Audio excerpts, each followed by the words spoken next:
روحانی قرآن پاک کو تفسیر کے ساتھ سننے کے لیے ہمارے چینل رفیع اکرم آفیشل کو سبسکرائب کریں اور پاس میں دیے ہوئے بیل آئکن پہ کلک کریں اور ایسے آنے والے ہر ایک ویڈیو کو فل واچ کریں اور اپنے دوستوں کے ساتھ شیئر کریں۔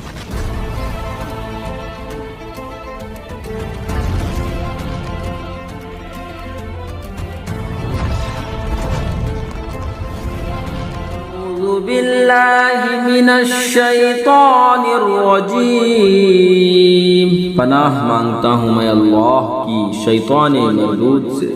فَكَيْفَ إِذَا جَمَعْنَاهُمْ لِيَوْمٍ لَا رَيْبَ فِيهِ وَوُفِّيَتْ كُلُّ نَفْسٍ مَا كَسَبَتْ وَهُمْ لَا يُظْلَمُونَ۔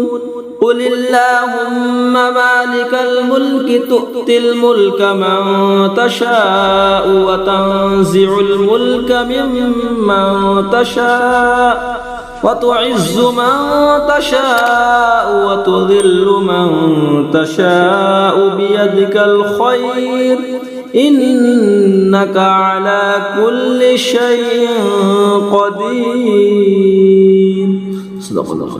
تو کیسی ہوگی جب ہم انہیں اکٹھا کریں گے اس دن کے لیے جس میں شک نہیں، اور ہر جان کو اس کی کمائی پوری بھر دی جائے گی اور ان پر ظلم نہ ہوگا۔ یوں عرض کر، اے اللہ ملک کے مالک، تو جسے چاہے سلطنت دے اور جس سے چاہے سلطنت چھین لے، اور جسے چاہے عزت دے اور جسے چاہے ذلت دے۔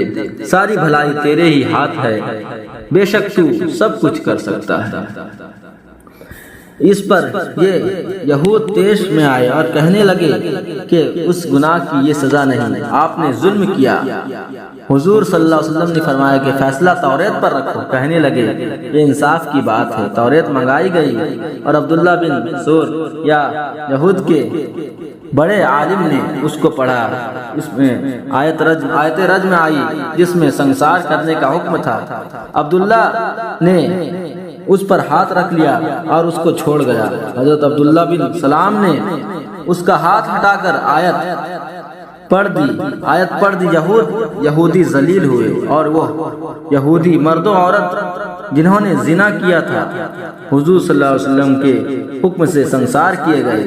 اس پر یہ آیت کریمہ نازل ہوئی، کتاب الہی سے روگردانی کرنے کی، یعنی 40 دن یا 1 ہفتہ، پھر کچھ غم نہیں۔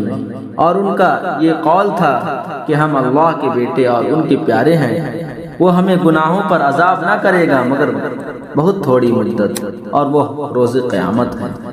صدق اللہ العظیم۔